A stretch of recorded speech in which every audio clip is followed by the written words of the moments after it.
Hello, everyone. We are here again on a great episode of Stranger Rings. I am Corey. I'm Tom. And this is going to be a very eventful podcast today. Yes, it is. We are diving into WCW even more after the May 19th episode. We had to take a break to respect the date. Yes, absolutely. I mean, May 19th is just a colossal holiday that we had to observe. Yeah, you have to. You can't let it go by and not think about the man Kane. So this, though, you can let this date go by and not watch this show ever again after this.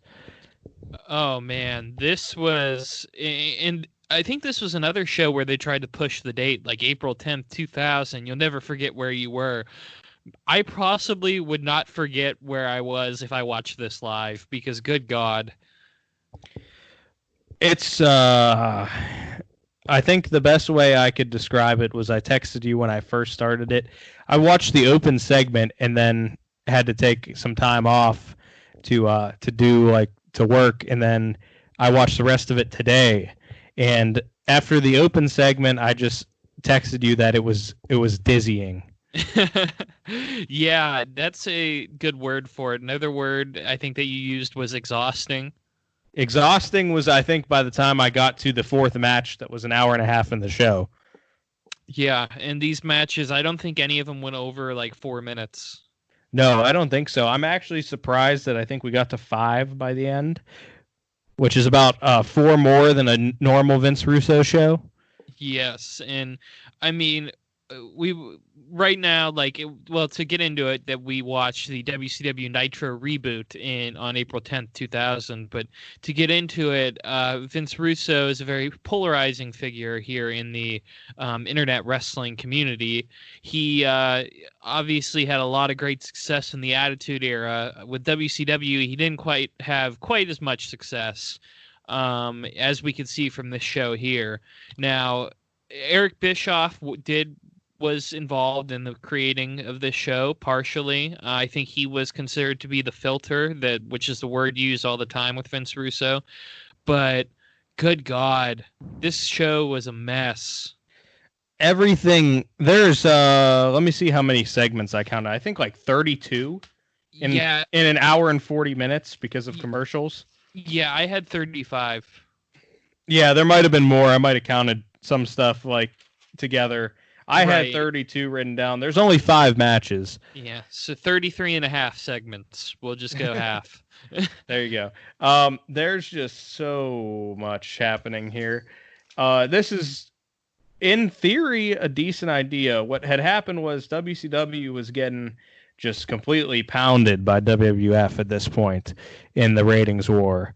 And they thought rebooting it was a good idea, which it could have been if done right, but this was not the way to do it. No, in theory, it's an excellent idea. Like, hey, let's declare all the championships vacant. Everybody has to start from the ground up, including the superstar, like the guys that are at the top. It's a great idea in theory, but in execution, it left a bit to be desired, to put it delicately. Yes, and Vince Russo, this isn't his first show. He was there in 1999 a little bit. He was the powers that be, which he said, I guess he vowed he would never be on camera. Well, I wish he would have kept to that. Oh, man. Yeah, Vince Russo and Bischoff being on camera both at the same time, just not needed. Not needed. No, Bischoff is a good heel. Just Vince Russo didn't have any reason to be there.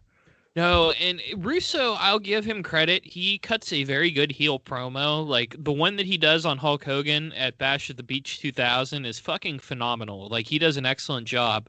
Unfortunately, like, he doesn't have to be beating wrestlers up with baseball bats.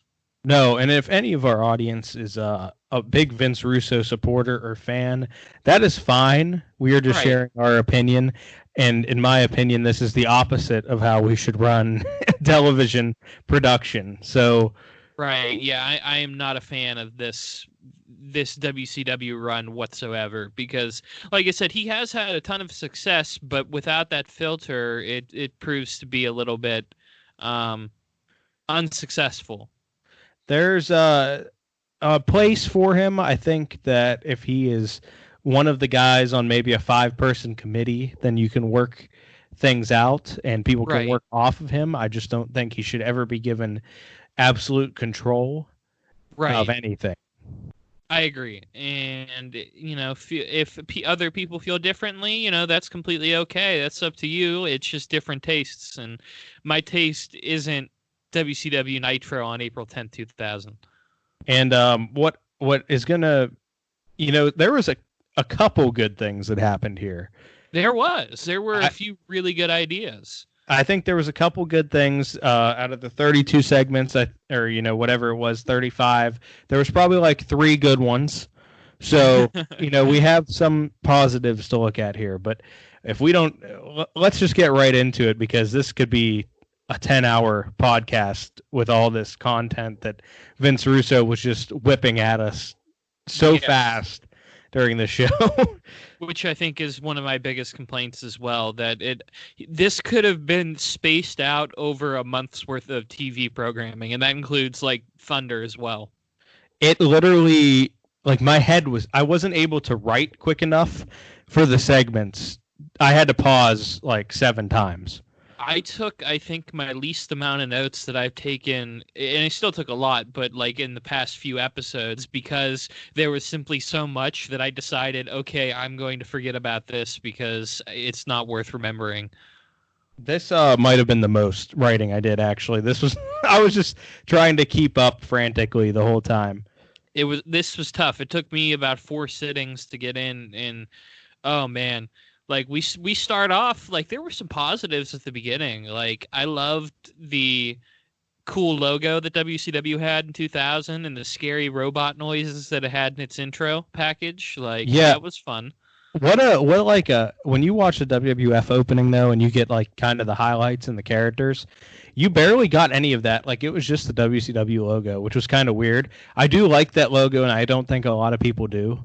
But I think it was okay. Yeah, I liked it, but like you said, they didn't really show, like, you wouldn't know who was on the roster, and I'm wondering if that was different because of... Now, Nitro pretty much used to do the same thing back in the day, where it was like they had Lex Luger, the Giant, and, like, 2 or 3 other guys, but they didn't have any luchadors or anybody. I don't even think they had the NWO on there. But, so, it's just a different presentation, which isn't quite as fun. But... we open up with Tony Schiavone, Mark Madden, and Scott Hudson at the announce booth. And Tony Schiavone, the excellent announcer that he is, claims that, quote, "This is the night the world changed." Yeah, oh yeah, it did. It definitely, it changed on its axis real quick there. And WCW, it made my head spin. Yeah, so, the entire world, as we get all of these wrestlers dressed in, quote, their best, making their way to the ring, the entire WCW roster, which is a lot of people. We get a shot of Chris Candido, may he rest in peace, looking just completely bored out of his fucking mind. Yeah, he looked at the camera like so angry that he was out there. And I'll give credit to these wrestlers that back in 1999 or 2000, I'm sorry, they were serving some fucking looks out here. Yeah, there's a lot of bad choices here. And then there's some good ones, like Booker T in his suit looked way better than everybody else. Like, he looked like he had his Men in Black like tie and everything. I wish he would have popped up and made us forget this whole show ever happened. Oh man, that would have been perfect. Because holy shit, there was a lot. Like, all these guys were dressed in their best, and Vampiro came out and was in his normal wrestling gear and face paint. Yes, he was. I've never understood the appeal of Vampiro. Same. But he did look cool. He did. He had one of the coolest looks, like that just all white face paint. I mean, he looked very spooky. It was okay when he did it, but not 7. See, it's a double standard here. Yeah, it's just all these people are out to the ring, and then we slowly get, I guess, the stars of the new blood to come out. We have the Wall. Why? Have you heard of? It's one of the things I actually wanted to do, from WCW was this. A few weeks before this, they had their spring break Nitro, and Hogan wrestled the Wall, and they set it up by Hogan cutting a promo in the ring, and then all of a sudden they panned a spotlight to a hotel building like a mile away, and they zoomed in on the camera, and it was the Wall standing on the top of the building holding his hand up for the choke slam, and Hogan yelled, "It's the Wall, brother!" What the fuck? And even though he was a complete mile away, but he saw him, and then they had a match that I think was probably pretty bad. One of Hogan's many abilities is, I guess, super eyesight. I'm pretty sure he wears glasses, like in real life, or contacts. Probably. So what the stars here are coming out? We got the Wall was one of them I noted, and Van Hammer was making his way.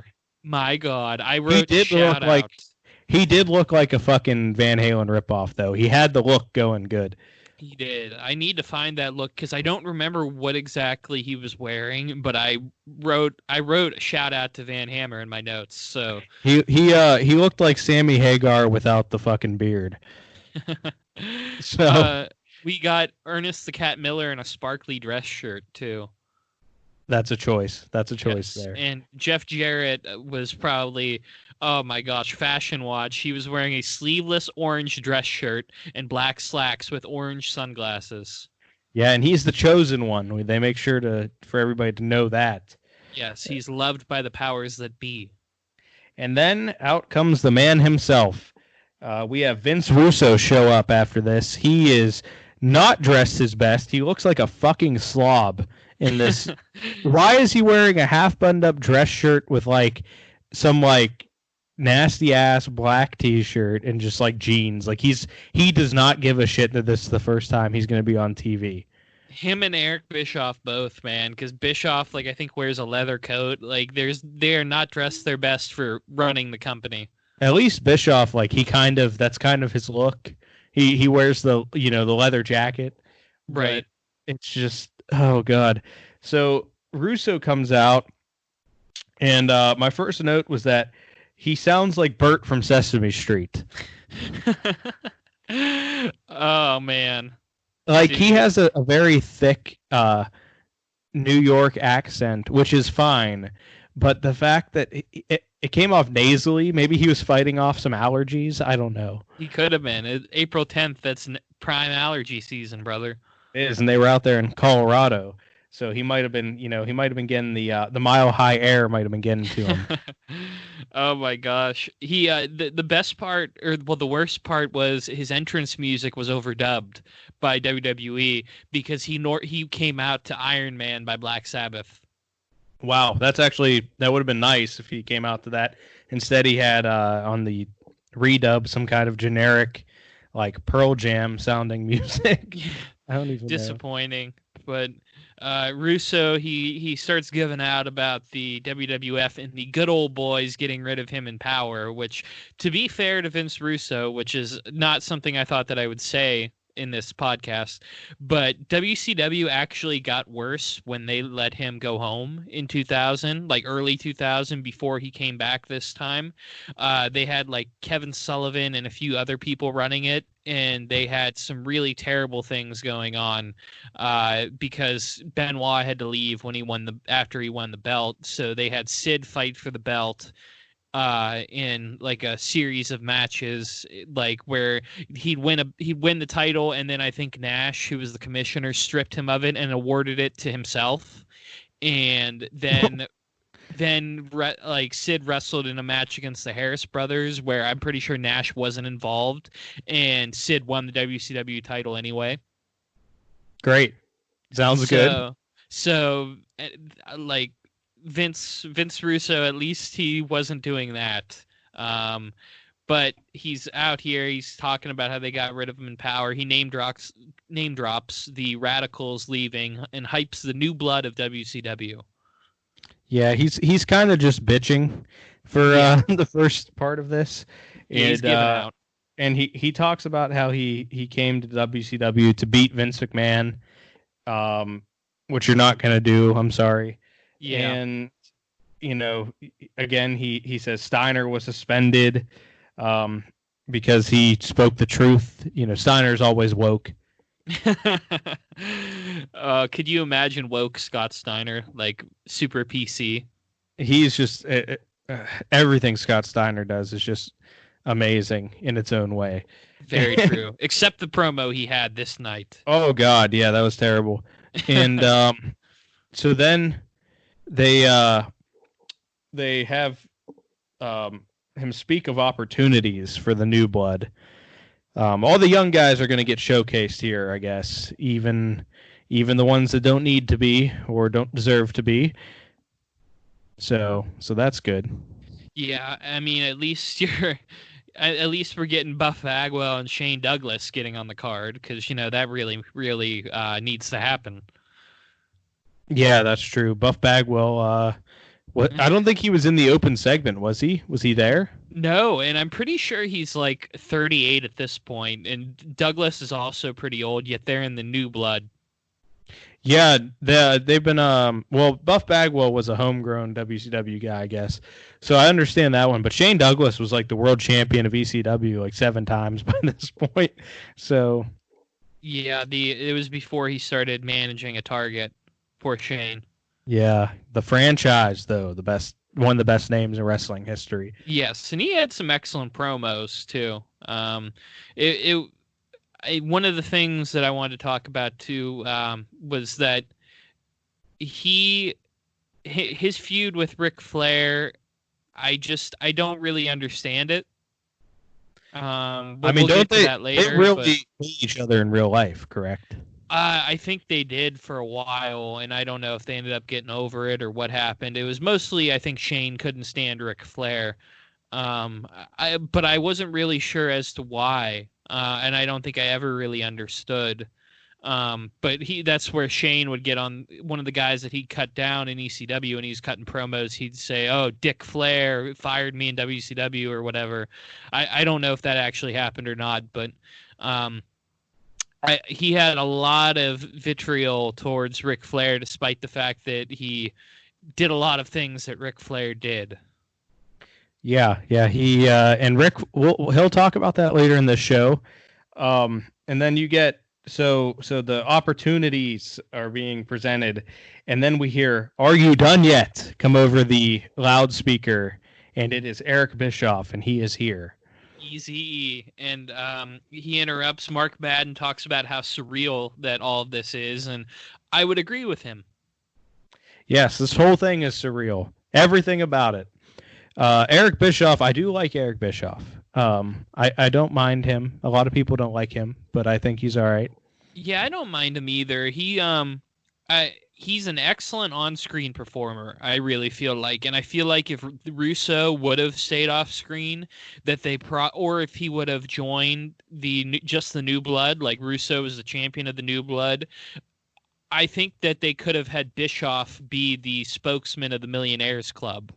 Yeah, that's what I would have done personally if they were going to go with this, because the idea itself isn't bad.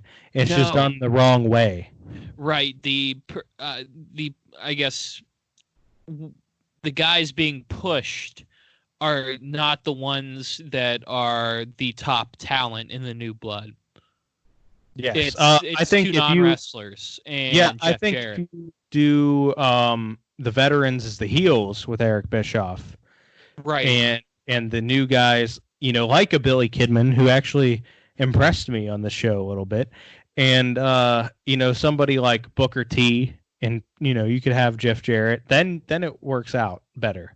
Right, I agree. It's like how TNA, like Vince Russo did a good job in TNA with the Main Event Mafia, where he had the heels, these bad guys that had the world titles, and then you had the front line, which was all the young, good TNA wrestlers, and had them feud. Like, that was a great idea, and I think it almost was redemption, and it didn't end up quite as well, but it was almost redemption for what happened here, where it like turned it on its head. Yeah. So again, Bischoff is out here, and they're like, "Oh no, Bischoff and Russo are going to go head to head," but then they hug, which was not what should have happened. So we're starting off the first 5 minutes weird. The crowd doesn't react at all, by the way. Yeah, the crowd does not give a shit about most of the stuff that's happening here. The only time they do care is when they show the veterans that actually matter. Yeah, the ones that are over. Yeah, so Bischoff then comes out and he talks about how him and Russo have a lot in common. Like what? You both don't like Vince McMahon. It's them and Big Show and Kane's friendship applies to Russo and Bischoff. Like, we don't know what happened off screen that made them friends, but damn it, they're here. Let's not question it. They went on the motorcycle ride in the desert, just like Big Show and Undertaker did. Did Bischoff invite him out to, fish at his Montana land? Like, how do we know that these guys know each other? We're being led to believe that they've never been on camera together.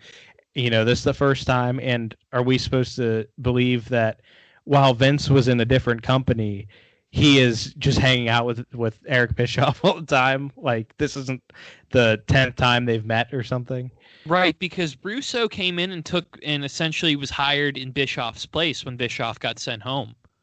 Yeah, so it's not like they would be best friends. Right, and I think that's when they were brought in, they were kind of adversarial, so that's why I remember I did listen to a little bit of the, 83 Weeks? Is that Bischoff's podcast? Yes. When he talked about the WCW Nitro Reboot, and I only got really through the first segment that they talked about, but he said he tried to let Russo have a lot more space in order to create because Bischoff was kind of tuned out at this point. And I think he's very vocal now about how he doesn't think Russo was a good booker, anyways. Yeah, they really don't like each other. They went on. I think in both podcasts, they like Vince's podcast and Eric's podcast, they've both really gone at each other. What a feud! Not a good situation here, but they're best friends on camera. Yeah, they're boys. Yeah, they have a lot in common. They've both been screwed by the good old boy network. So that's what they have in common. They've both been fired by WCW and screwed over. And then Bischoff turns to Hogan, DDP, Sid, all those kind of guys, and says they were all mistakes. The biggest stars in the company are mistakes. The guys that are earning the most money, that are the most over, are mistakes. I mean, Sid's a mistake, but the other two worked out. Listen, Sid yelled, "Why me, Goldberg? Why me?" He did. Was that before this or after? Before. Oh God! So he's already the biggest star in the company. Yes, and WCW champion for a reason, man. But Hogan is the biggest mistake in the company, according to Bischoff. Hulk Hogan, which in some ways can be considered as true. The creative control and everything. In other ways, he was also their biggest draw for years. So yes. Put them on the map too, because they were just the Southern company before this. Yeah, the wrestling company, but and they were awesome. Don't like, I've been watching some WCW from that era, like for a little while, mainly like a lot of Cactus Jack matches. But other than the Chamber of Horrors, there was a lot of good stuff there. Yeah, they were putting together. They were the wrestling company, though. They were putting together the matches when WWE was putting together the moments. So yeah, I like that. That's a good comparison. I mean, because you had far superior wrestling with Steamboat and Flair having their series, and you had Flair and Harley Race and people like that earlier than that. Yeah, and then, of course, when Sting got in there, Sting, Barry Windham, Lex Luger, of course. Yes, Lex is the amazing performer that WCW had. And they had the best tag division, though. They had, the Midnight Express and all those kind of guys. Yeah, that's just going all the way back, but they've always been the wrestling company, even through like with the NWO and everything. They had the wrestling, and until about 1999, that was true. And then they started getting closer to angles and everything. And then when Vince Russo took over, it got even more like the WWF, and it did that until the end of the company. Yep, and this is the start of the fall here even more. The fall had started in 99, but this is just off the rails WCW with the angles. And this open segment, which is still continuing, this was like 15 minutes long. Yeah. Oh, it was like Authority promo at the beginning of Raw, like in 2013. Oh yeah. Yeah, then they show, after they're called mistakes, we see the older guys in the back watching on the monitor, and Bischoff declares a new WCW, which brings out the stars, the Millionaires Club, as they would become known later in the night randomly when the announcers just drop it in there. Right, which is a good name. I like the two names. I'll give them credit. Yeah, the two names are good, but then we get things coming out here with some inside jokes, like Sid walks out and Bischoff goes, "Oh, no softball today, Sid." I wrote that as a bad line because nobody knows what he's talking about, that Sid loves softball, and also I love softball too, so fuck off, Eric. No, but he had a good line where he said, "For once you guys showed up like you're ready for work." Yeah, that's the good line there. DDP also told Bischoff to step off, bitch, which was good. I like that. And so then you get Bischoff returning with "Screw you, Paige." This is like a schoolyard fight right now. And Eric starts taking credit for all of the successes of DDP and Hogan and Sid and all of them. And then Russo gets back the microphone, which is always... He's shooting here. He fucking goes off, this man. Oh, God. He calls out Ric Flair and calls him a piece of shit. Yeah, it was cool to hate Ric Flair if you were in the authority position, WCW. Yeah, holy shit, man. Like, they went from just kind of mocking them to like straight up going at them, like calling out for a fight. And those are fighting words there. Yeah, it was. And then you hear shortly after this, Russo decides that he's going to strip everybody of all the titles too. Bold move. Yes, very, very bold.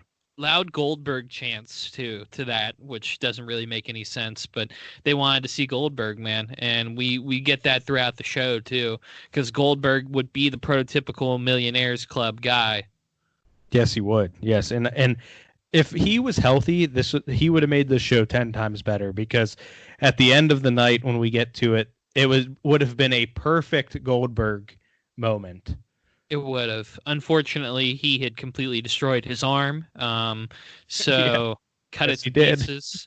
So instead, we got all the belts were taken and given to Bischoff and Russo. The only belt that wasn't taken was Sid's WCW World Title. And this is actually a good part of the segment here. This is the highlight for me. This was a good exchange. It was. Sid claimed, "You want to get this belt? Bring your scrawny ass here and take it." Yeah, and Bischoff said, "Okay," and just walked out of the ring. And he did it. Like, that's the one thing that I think it made Sid look weak, to give up the belt to Eric. Now, my thought would have been this is where, if you didn't have, like, say the whole Millionaires Club left in disgust and Sid was the only one there, if everybody's sitting there and Sid won't give the belt back, Eric could be like, okay, and that's when you have the Wall come in behind him and attack him and take the belt from him. Yeah. Or, I mean, it wasn't terrible, because he said, "Okay, Sid, we'll just fire you," pretty much. Like, we'll ruin your career. And that's okay. Or have the Millionaire Club kind of stand up, like, next to Sid, like have Sting walk out and DDP and show, togetherness there, that they are now a team. Right. But that's not what we have happen. No, instead we have Bischoff. He says if Sid touches him, he's fired. And then Bischoff says, "What's the matter, Sid? Can't find your scissors?" To no reaction. Oh my God, yeah, see, now I knew the story behind that, so I was like, oh God. But no one knows what he's talking about, especially before the rise of YouTube and shoot interviews. Right. Now, for those of you who don't know, Sid and Arn Anderson were once engaged in a brutal not backstage fight, but they were on the road and they got into a fight. Wasn't that like a fucking Waffle House or something? I think it was at a gas station, because allegedly one of them used a squeegee as a weapon. I love that. I fucking love that. So, but they did that, and anyway, Sid got a hold of some scissors and stabbed Arn Anderson with them. So both of them ended up in the hospital. Sid got fired. So this was and Bischoff said that this was him trying to appeal to the internet crowd, thinking that, okay, well, they're going to get a pop out of this, but then the crowd didn't react. So it's it's a straight up felonious assault joke that is happening here. And not only does he say it once, but he says it a second time. He said, I mean, what's the matter, Sid? Can't find your scissors? Like a second time, and nobody reacts. No. But the line was enough for Sid to hand over the world title. Yeah, and Sid gives it up, and now all the titles are vacant, and the open segment mercifully closes here. Yes, and from that, which I counted at the end of the segment, was the announcer started hyping up what we just saw, which was essentially nothing that needed to be replayed until later in the show. And then we get Hulk Hogan showing up late for work. 15 minutes in, he's late as fuck and could probably be suspended for that. Oh, and fashion watch right here for Hulk Hogan. Coming out styling. Coming out like he's straight up a greaser in The Outsiders. This man showed up looking like John Travolta. Like, this dude had on a white t-shirt with like the black collar and sleeves, and tucked into his black jeans and his black do-rag bandana thing he had going on. I need to find right now. I'm looking up to see if I can find Hogan's, like, because I want to find a picture and put it on Twitter. There's a reason he wore it, which I didn't understand why he was wearing that until the segment with him later, but it was ridiculous. So then Sting and Hogan, who were mortal enemies just mere years ago, now have a newfound respect, and Sting says, Bischoff is on you, and I'm not ribbing you. He's coming for you. So, oh, yeah, I wrote that down, too. Like, I wrote Sting and Bischoff sit down, Sting and Hogan sit down because they've always been friends. It's just like Russo and Bischoff and Undertaker and Big Show and Kane and Big Show. They've just always been friends. Yep. So Sting gives Hogan the heads up, which prompts Hogan into a determined walk backstage for Bischoff that continues for 20 minutes. But we do get a match here after this, so that's good. The announcers tell us that Ddp, Sting, Luger, and Sid will fight in a 4-man mini tournament for a spot at Spring Stampede against Jeff Jarrett for the vacant world title. Jeff Jarrett just gets himself a free pass, is what we're led to believe now. Because of the looks that he was serving. They're like, he's the best dressed man on the roster. We're choosing him. He's got to get the push. Yep. So out comes Ddp and Luger, who both have their music cut and no pyro. I loved that. I thought it was a really interesting way to do it, to show, okay, I don't care that you're a superstar, like that you've been pushed like this. This is a brand new WCW. You get to go back. You get to, like, you have to start coming out like a commoner now. Yeah, and that's fine. What's not fine is this in-ring action here. Oh, this match was absolutely terrible. But before that happened, Luger normally would pose before his match to like his music, and he'd do all these different flexes. And they cut his music, and Mark Madden says if he can't pose, he'll quit. Oh no! So that was great. Lex Luger, though, I texted you this while I was watching the show. He is ridiculously big here. He is literally ripping through his skin. It looks like he can barely move because he's so fucking big. I think they said like he had some he'd always, I don't remember the number, but it was some ridiculously low percentage of body fat, where he would be like 4% body fat like every time that he'd come out and cut a promo.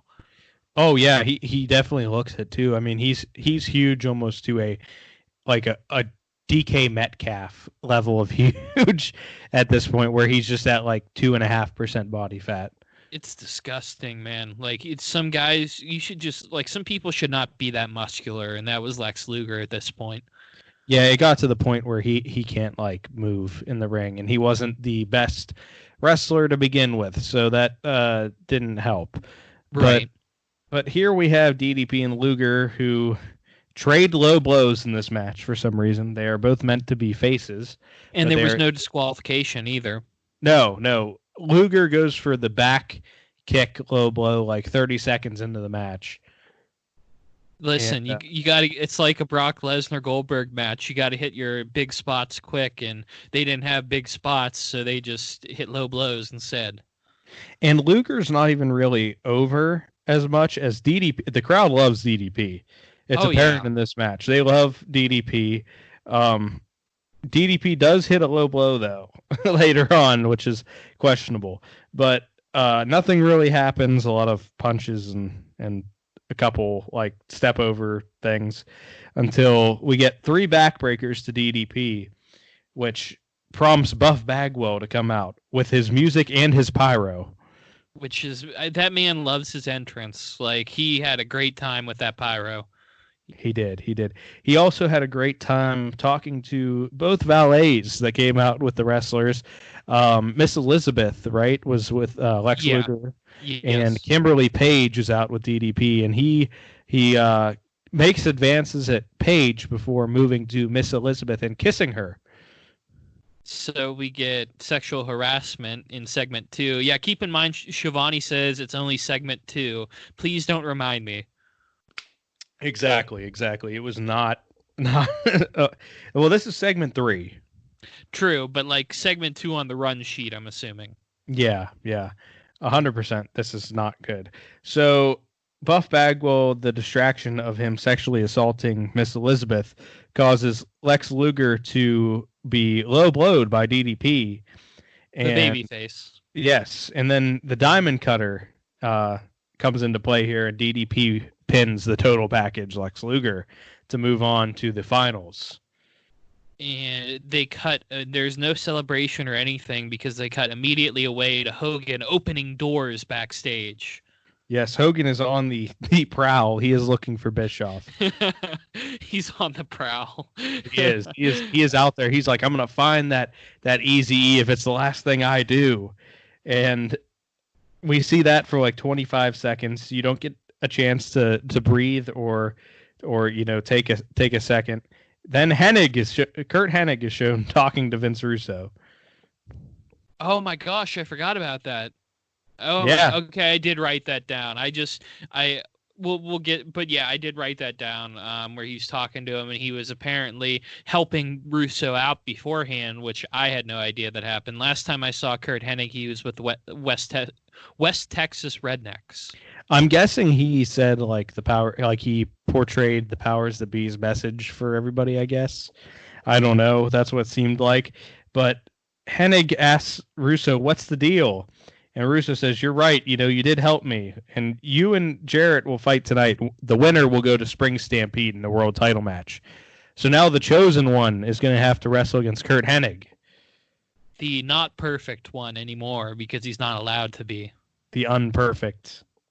Yes. And This is where I got confused because I had wrote cuts immediately to Hogan opening doors backstage, then the Hennig stuff, and then I wrote Hogan still opening doors. No, we're in a Hogan sandwich here.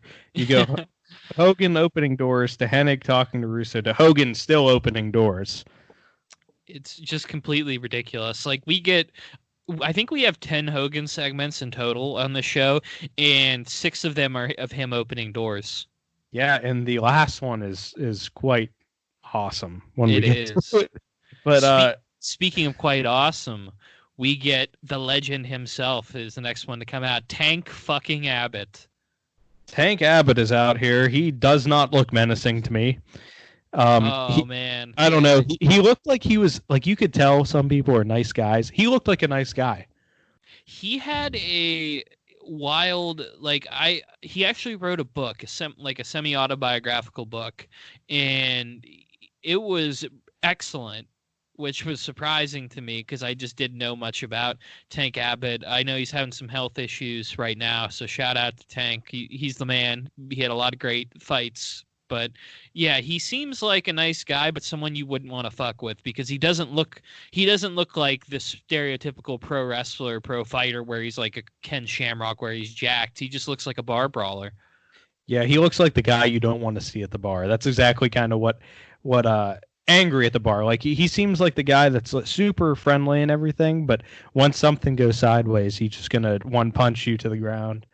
Right, right. So shout out to Tank Abbott. Like he right away gets into it where he says, quote, "I'm not a candy ass wrestler. I'm a shoot fighter," which is a quote that has Vince Russo written all over it. Oh yeah, yeah.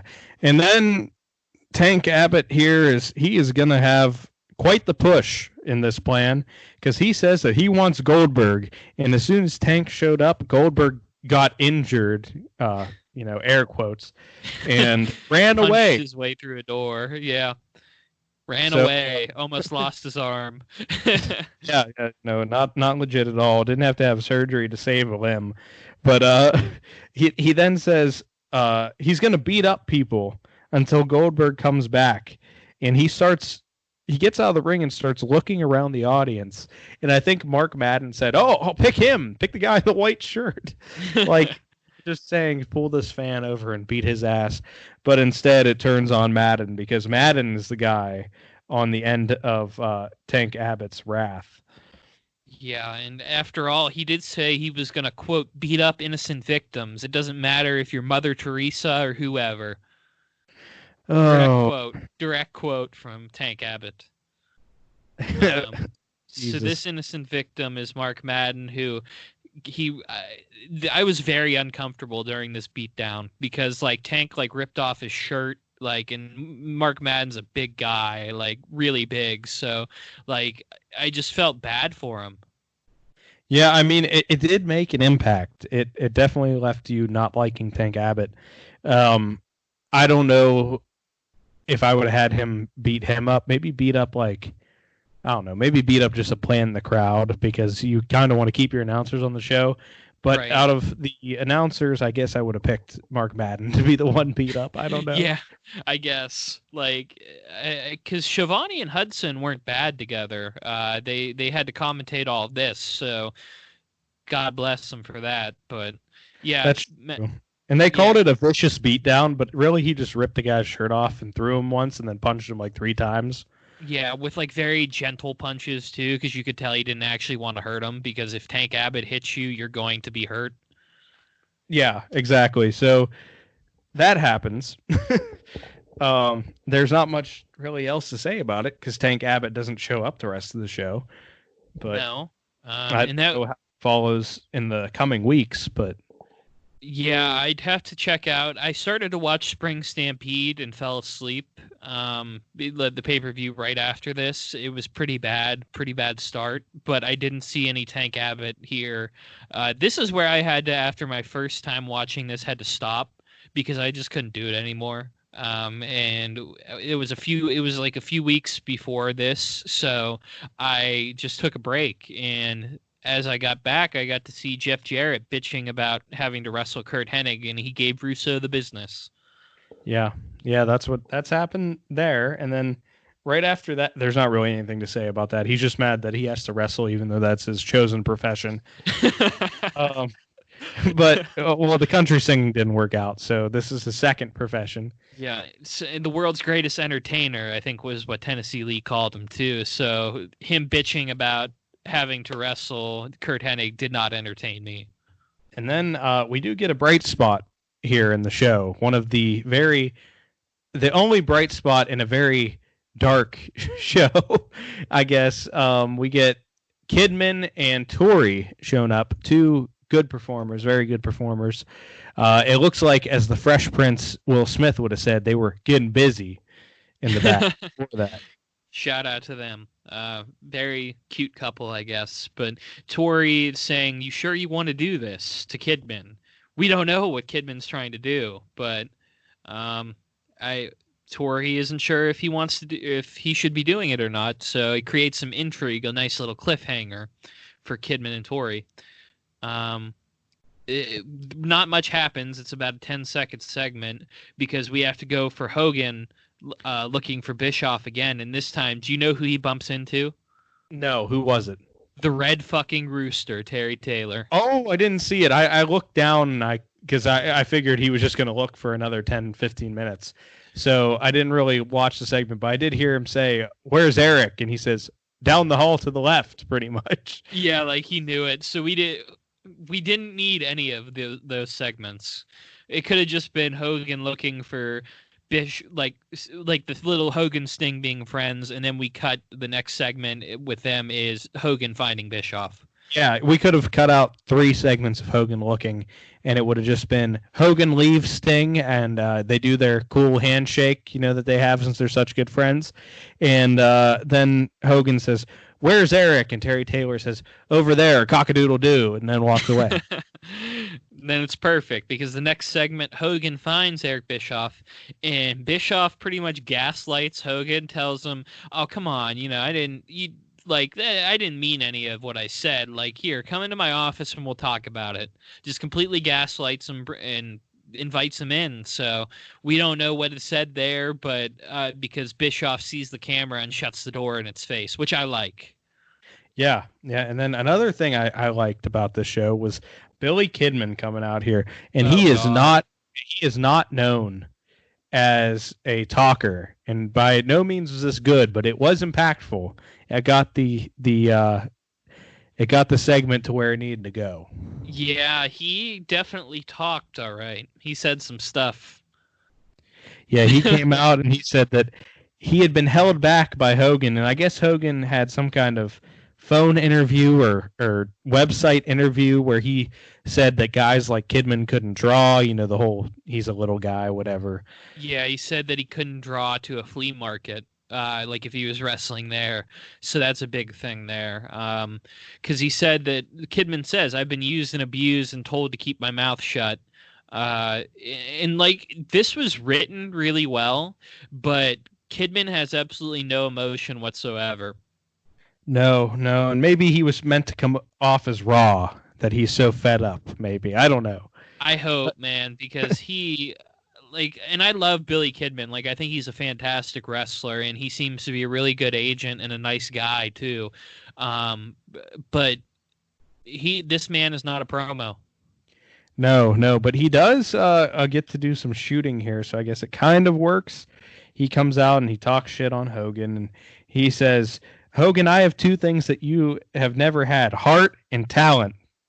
Oh, dude, I fucking laughed my ass off when I heard that. Which was very mean. I mean, those are fighting words, so it works out.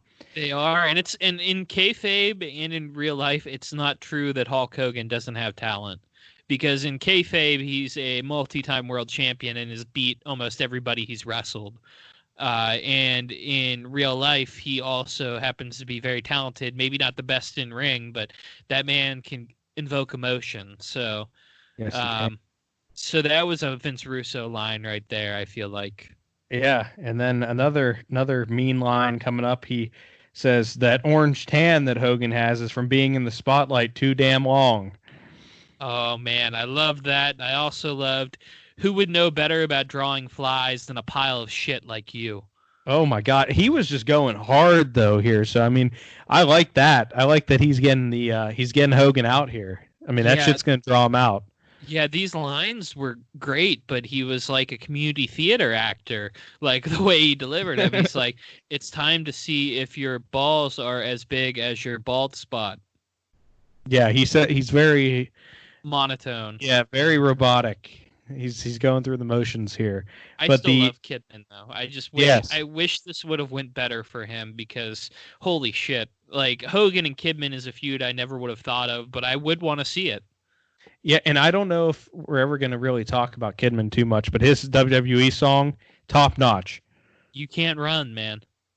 No. It sounds like DMX. I don't know if it actually was DMX or not. I don't know, but it was a good song. And the only thing I didn't like about Kidman was when people were praising AJ Styles in like the mid 2000s, I think, about doing the shooting Styles press to the outside.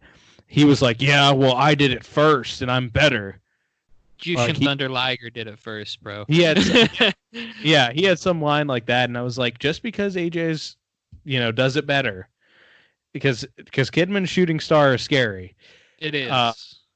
Don't get too mad. You had your spot. You were good. Yeah, he was excellent. He got a good job with WWE out of it. Kidman has been a success in the wrestling business for sure, and give him all the credit. But you don't got to be a hater. No, don't be a hater. Don't sip the haterade. As John Cena would say.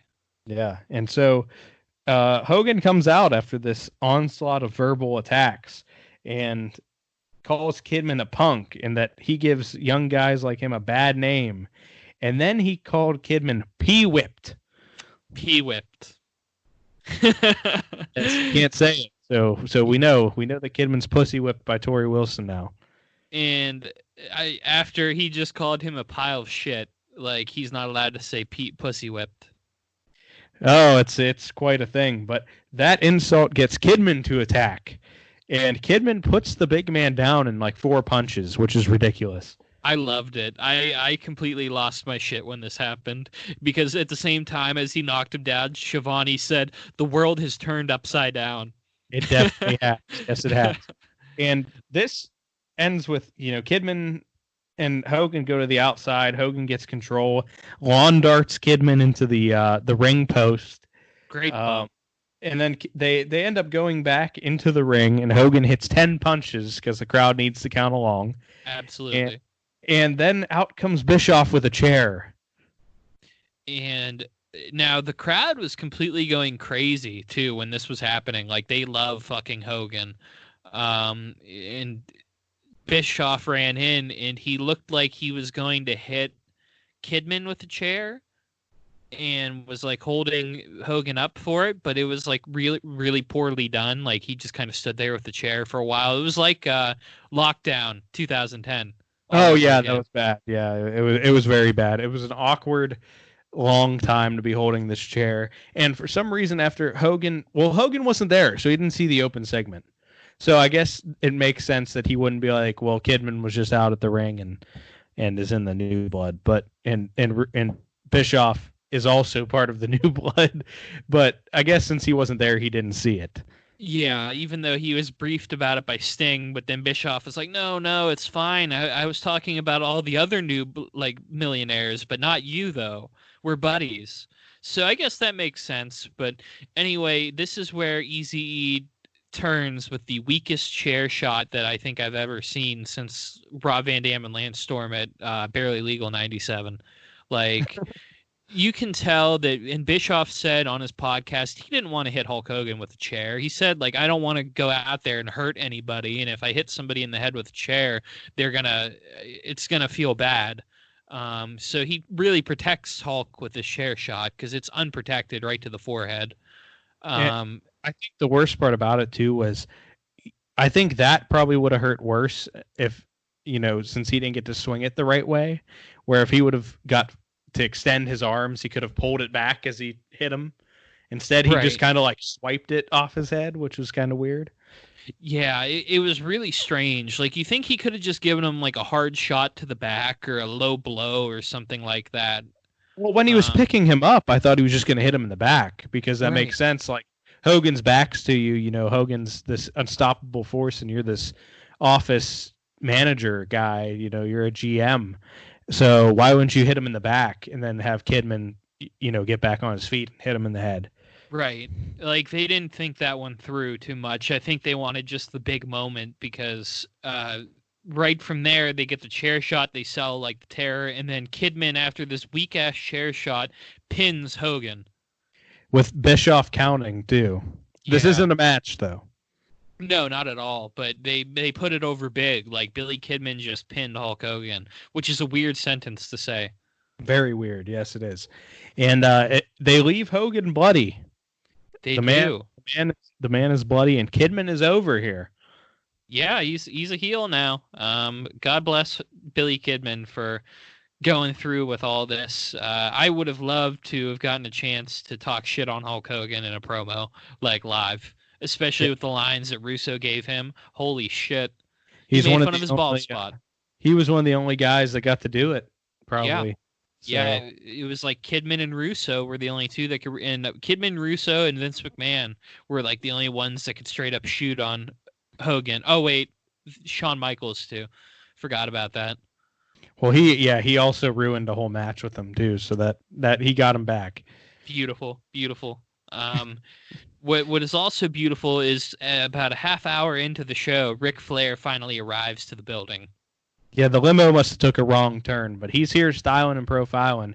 He gets out the limo and the camera's there, and he said, "What's up, guys? What's going on tonight?" Like he has no idea. No, like it's just so random, but I love Nation and the Ric Flair drip. True. A legend. He was wearing a leather coat too, which is a bold move by Ric Flair. Yeah, Ric Flair's usually very in tune with the fashion world, so he's always dressed to the nines. Yes. After this, we get our 14th segment of the night already, as Hulk Hogan throws a tantrum and swears. Yes, he's throwing shit. He keeps saying that Bischoff and Kidman are bastards and sons of bitches and all that good stuff. So Hogan's pissed. After Hogan's pissed off, we get Flair now watching the opening of the show because he wasn't there on time to be there and see it. That's a fine. Like, he's getting fined. And he comes out to the ring after watching the open segment on some monitors in the gorilla position. And he talks about Russo and Bischoff, and he pretty much says, anybody in power here hates me anyways. Yeah, this was a... Flair was going off on Russo and Bischoff, man. He ended up saying that he told Russo that you grew up watching me. Yeah, that was great. I love that. Yeah, and he compared himself to John Elway because they were in Denver, and instead of Brian Greasy, where Brian Greasy's really good, but John Elway will always be the man. Yeah, he said, this is a good comparison here with the new guys and stuff. He's like, yeah, Greasy's the man now, and when Greasy throws it, they don't just forget about Elway. Elway's still the man. Yes, excellent line by Flair. Like, Flair was fucking awesome this whole show. Yeah, and he drops the baseball lines in here too, which was great because that's Vince Russo's thing. Yeah, he really he drops the Yankee lines in here too about DiMaggio and Babe Ruth and Mickey Mantle, like comparing himself to all of them. Mm-hmm. And it's completely true. So this is one of the better segments on the show here, with Flair by himself. Yeah, and Flair also says, "Forget old, I got great." Yes, he's like a fine wine. He's better with age. Diamonds are forever. All that noise. He calls out Vince Russo, but instead gets somebody that he probably did not want to see, Scott fucking Steiner. Big Papa Pump, the big booty daddy, or whatever the fuck his name is. The big bad booty daddy, which is the greatest nickname in wrestling history. Unbelievable that they let him get away with using that. But is this before or after he brought a fucking tiger to the ring? I don't know. I'm gonna have to look that up. But it's around the time, at least. Why did do you guys just come to the arena and you're like, I want to walk out with a fucking tiger, and they just find one? That sounds about right. I mean, I just don't get it. I don't know. But I was excited to see Scott Steiner because you never know what the fuck this guy's going to say. And this was not one of those moments where you're happy he's on the mic. No, this promo was fucking brutal. He was all over the place. He did have a great first line where he said, "Ric Flair, you old bastard, you're boring me to death." He always just says something mean for no reason. Like, it doesn't really make sense, but he makes sure to know that he hates you. Yeah. Like, he's stopped short of calling Ric Flair a fat ass. Like, I'm shocked he didn't drop that line like he always does to Samoa Joe or the Dudley Boys. Yeah, my whole notes on this, I just put, what is he even saying? He said that something about Flair bleached his teeth, but they're still crooked as hell. And then he called Flair low-class white trash from Charlotte, North Carolina, too. Yeah, he said that his 14 title reigns didn't mean shit to him. Yeah, and he said the guy in the front row could also be a 14-time champion. See, this is it's one thing to talk shit on somebody during a promo, but when you start burying their accomplishments like that doesn't make anybody look good.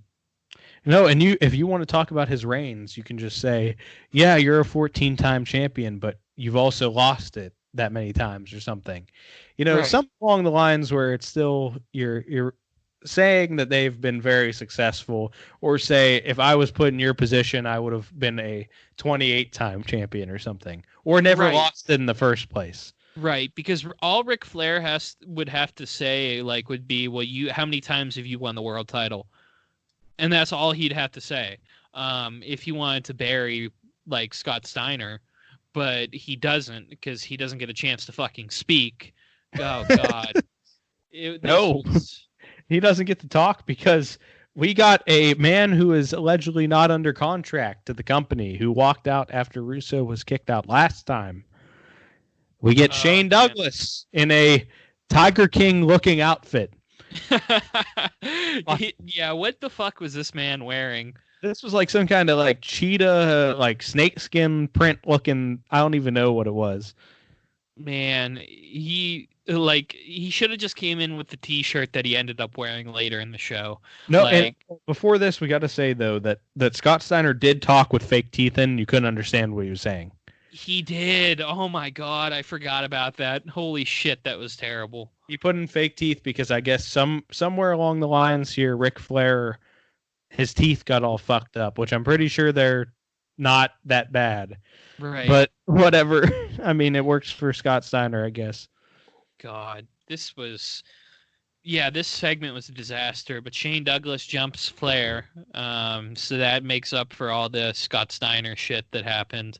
And it is a feud that I'd like to see with Douglas and Flair, because I think they're both, I mean, Flair is arguably the greatest mic worker of all time.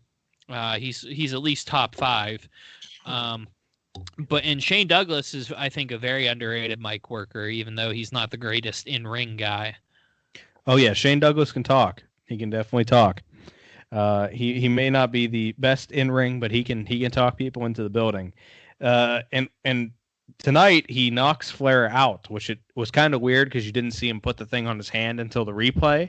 Right. But he put some kind of chain on his hand and one punched the boy like he was Chuck Liddell.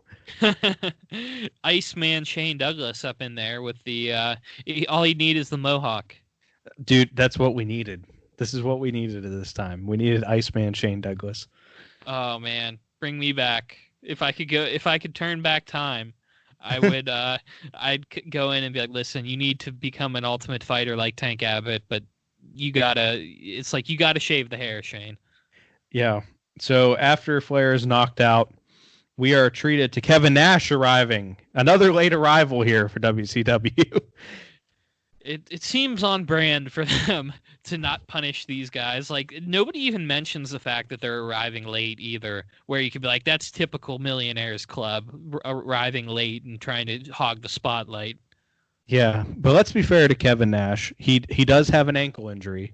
It's so true. he is hobbled here. The 7-footer is I guess he had a broken ankle and had surgery or something, is what they say later. But he has shown up, and I guess this was his return to Nitro. He was off for a while, I guess.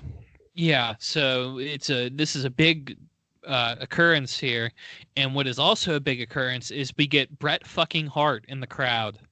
And not even in the front row. He's in the cheap seats. Poor Bret. Like, they said, we thought he had retired, and oh my God. Like, so at this point, Bret Hart has already had a horrible concussion at the hands of Goldberg and then multiple concussions afterwards because he kept wrestling on the concussion. Like, the man is probably like in blinding pain emanating from his skull, and they are forcing him to sit amongst these fans and pretend to be interested in this train wreck of a show. Now, did he wrestle following this? No, he was done. Okay. So I don't know. I don't even know why they had him on this show. Maybe he really was just there, and they were like, "Holy shit, Bret Hart's in the crowd." Oh my God, that would have been great. It would have, but because we get a great quote from Shivani here, which really sums up this show. We've had a train wreck every 5 seconds. Yeah, I listened to that and I said I can completely agree with you, Tony. He was shooting. So, speaking of the train wreck, it continues here as the older wrestlers have been on a mission to find people all night. First it was Hogan, now Flair is out there looking for Shane Douglas. He had just been knocked out, and he is now up and looking for Shane. It's a common occurrence, I guess, backstage is that you have to be looking for through the corridors, howling into the void. Like, where the fuck are they? Like, listen, Terry Taylor's already helped one person out. He's not going to help you out, Rick. Terry Taylor is is a fucking cartographer. He just has a map of the building with everybody's office. He comes up and he's like, I think you need to go 3 knots to the west for fucking Shane Douglas. But Shane Douglas isn't hard to find because he's in the next fucking segment with Mean Gene. And Douglas talks about how he wants Flair, and since he's hated him since day one. Yes, and Mean Gene is fucking pissed off at Douglas, especially he's like, you don't work here. I think he just screams at him at one point. Oh my God, Mean Gene, the GOAT fucking backstage interviewer. Happy he's on the show, but Same. Shane Douglas, I just don't know what's happening anymore. I don't know why he's here, what's going on, but it's good. It's whatever. Yeah, that was segment like 18 or 19 too. Yeah, I had 19. There were 2 things I had wrong with the segment. The first was Shane said he's out there in the ring laying on his back right now. Clearly he's not. He's looking for you, Shane. No, he's on a fucking mission like Rambo looking for Shane Douglas. And we also, it's not in depth. Like, why do you hate Ric Flair so much? All you have to say is, because he fired me back in 1993 and held me down and didn't give me a chance, so I made it my career's mission to take Ric Flair out. Like, that's all he has to say. He fired me because he thought I wasn't good enough. I went and I became a multi-time world champion. I brought a company from Philadelphia to, national TV. He could start touting all these accomplishments he had, but instead he just said, I don't like that guy. Yeah, so, why do we care about this feud? Why do we care about Shane Douglas? No offense to Shane. It's like, but why? Why would we care? I think it's just bad writing, really, is all this. It is. And if you're counting that segment 19, I believe, is what we have here. And there's been one match. Oh my God, I forgot this was a wrestling show for a second. Oh, this is like a straight up Jerry Springer event right now. We've had people in the ring, but we have not had an official contest. Good Lord. But that changes in segment 20 because Sting and Sid are out here for the semifinal match of the mini tournament. Oh man, yeah, we get Sting enters, but his entrance gets cut short, and it's not even like the music gets cut off, there's no pyro, kind of like earlier. It's like they only did that for Ddp and Luger because the entrance gets cut short, but it goes directly into Sid's music, who gets his full entrance and pyro. Well, that's good. I was going to say, what the fuck? They couldn't even remember to do it the rest of the time to cut off the music. Right, because even in Ddp and the guy who wins in this match, they get their entire music and pyro for the main event. Yep. Yeah, they do. So this is another short match, as it is usually with Vince Russo shows.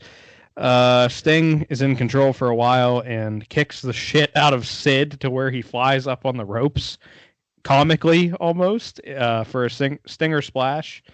And Sid Great is spot. then...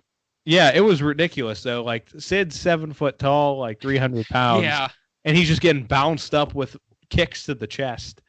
Yeah, it was a bit of overselling for sure. And this is a really big match to give away in the middle of the card. This is a pay-per-view main event caliber match. And you open with Ddp and Luger, which is at least like a co-main. Right. These are your biggest names, whether they want them to be or not.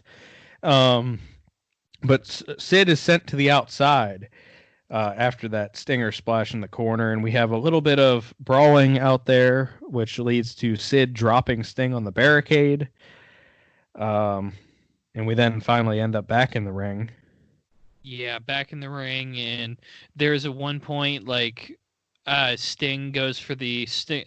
There were some blatant low blows. I think it was by... Sid got the blatant low blow on the outside, and they called it a gut shot when Sting was clearly grabbing his dick.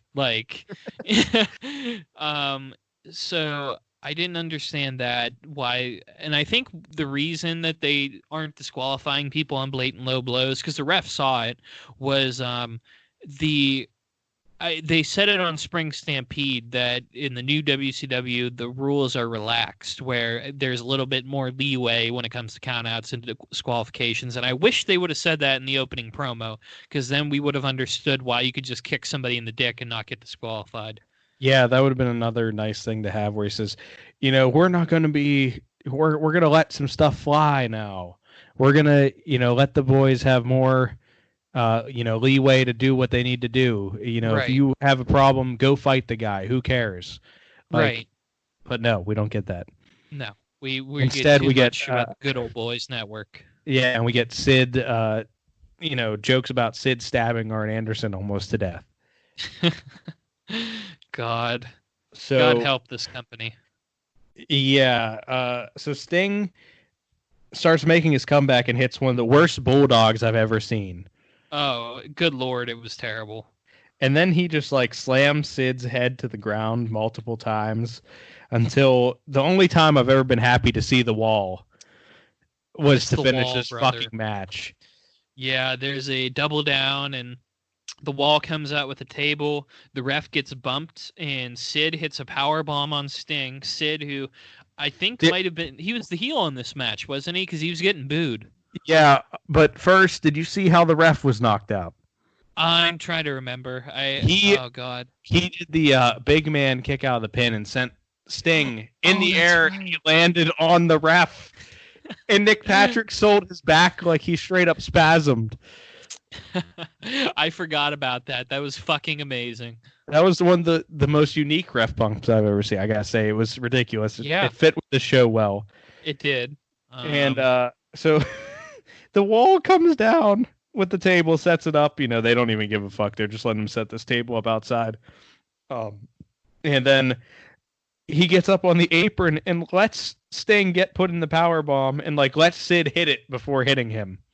Oh my God, I was so shocked by that because I thought for sure, okay, well, he's got him in between his legs, so this is perfect time for the chair shot. He's already bent over. Oh, wait, he lifted him. Okay, he's going to hit him with the chair, and then Sting's going to kind of just fall to the ground. Oh, no, wait, there's a move happening here. Yeah, I thought it was going to be one of those where it was you could hit him in the back and he could fall with the power bomb. Right. But no, the wall was let me just wait. I'll stalk him for a while. God. It was so bad. So Wall waits, then he chairs Sid after the power bomb, and then he takes him to the outside, and he decides to choke slam him through a table.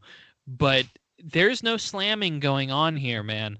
No. This is a choke push through the table where he just kind of knocks him over, grabs him by the throat, pushes him away, and then Sid kind of just falls and the table crumples. This is a Undertaker Hogan level choke slam here. Oh God, that's actually a perfect reference for this. Yeah, this dude barely got off the ground, and just think I hope this feud continued because the Wall and Sid is something we need in wrestling in 2000.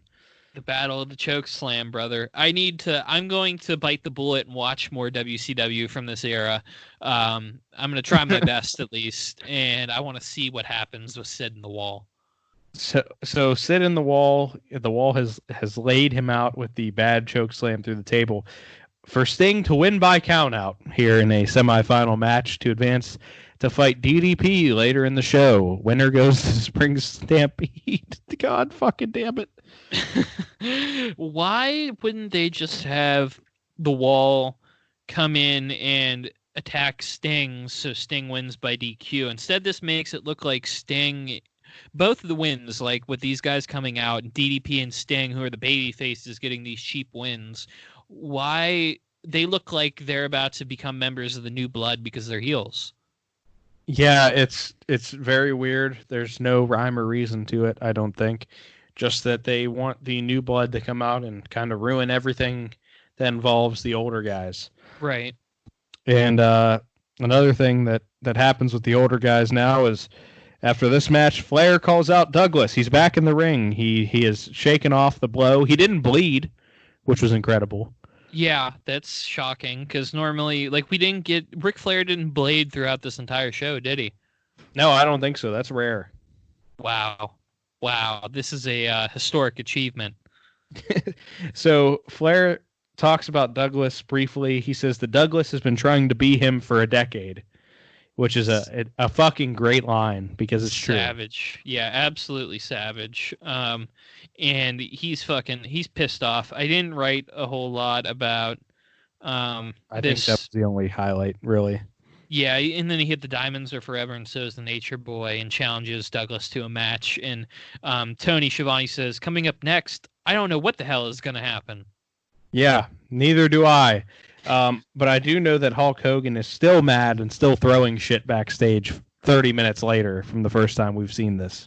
This was my favorite Hogan tearing stuff up segment because he throws the trash can and literally flips a couch. Yeah, and then he throws two people at the same time with his mighty 24-inch pythons into that steel wall. Service gate with the steel fucking garage door. Do you know who that was? No, I didn't catch that either. Shane Helms and Shannon Moore. Amazing. I'm glad Shannon Moore was here. Yes, proud of both of them. After this, we go back to a Ready to Rumble promo with with fucking David Arquette and oh shit, I forgot Scott Kahn, right? Yes. Yes, I feel bad because I'm a Hawaii 5-0 fan and he's Dano, and I forgot his name. I knew he was James Kahn's son, but I didn't want to say that as his name. He's done enough for himself to have a name. Shout out to Scott Kahn. So Dano, he and Arquette are ready to rumble, and for some reason Arquette came out during the premiere and hit Jeff Jarrett with a guitar. That sets up a absolutely glorious moment sometime later this I think within the next month, and they set up a Thunder appearance for David Arquette, so you don't want to miss that. No, of course not. David Arquette was actually a big star at this time though, because Scream had come out. Yeah, and he was married to Courtney Cox, so I mean, it's a pretty big get, I guess. Yeah, it's not bad. He's no Arnold Schwarzenegger like the WWF had around that time, where he appeared on a show. Or Mike Tyson. Right. He's no, but he's still he's got a name, and they just did a movie surrounding your entire promotion, so he got to push it somehow, and it might as well be at Jeff Jarrett's expense for what he was wearing earlier on the show. Yes, that's true. And the fact that he was selling a shirt that said Slap Nuts. That did happen. That was a thing. And speaking of Double J, here we have the third match of the night. We're about an hour and 15 minutes into the hour and 42-minute show, and we're on our third match. We do start getting more matches here, which is nice. Sure. Jarrett and Hennig are out, which on paper this seems like a decent contest. It was okay. Yeah, it was a thing. There was it was like a good heated brawl, almost like a Southern style match between the two of them. I mean, for this show, this is the highlight match. Oh, absolutely. I agree. For sure. Because they were really punching each other well. It looked good. When it came to, around this time, I think is when Scott Hudson says that Eric Bischoff is in a skybox, and Hogan's looking for him. He's hiding from Hogan in one of the many skyboxes here in the new Denver Nuggets arena. Man, that's a throwback. Yeah, and I mean, this match started hot. They're fighting on the ramp. They're brawling pretty wildly on the outside. They're laying in some shots. The winner of this match does go to the world title match at Spring Stampede. So there's some stakes here. You get a stiff in-ring brawl with not much happening until we have another run-in. Of course, bro. And this is, because this is all surrounding the world title. These are big run-ins, big stars here, and this might be the biggest of them all. Fuck yeah. We get the WCW debut of the one, the only, Shawn Stasiak. Yeah, and if you didn't know who he was, they'll tell you that he was on the other TV show as Meat. Meat, the guy that was, just think of the name and think of the connotation, and that was his gimmick. He was the sexual partner of Terry Runnels, right? I believe so, in the Pretty Mean Sisters. Yes. Jacqueline, and there's somebody else. I can't recall. I think it was. It might have been Shamrock's sister. Yes, his sister that he dated, or his sister on screen that he dated in real life. Love that. That's good. This is ridiculous. Sean Stasiak does not need to be in a wrestling ring or on a wrestling show. No, especially this one, pretending to be the next version of Mr. Perfect. Get the fuck out of here. I like the idea if somebody else was doing it. Like, I like that he came out and he, like, spit the gum and caught it.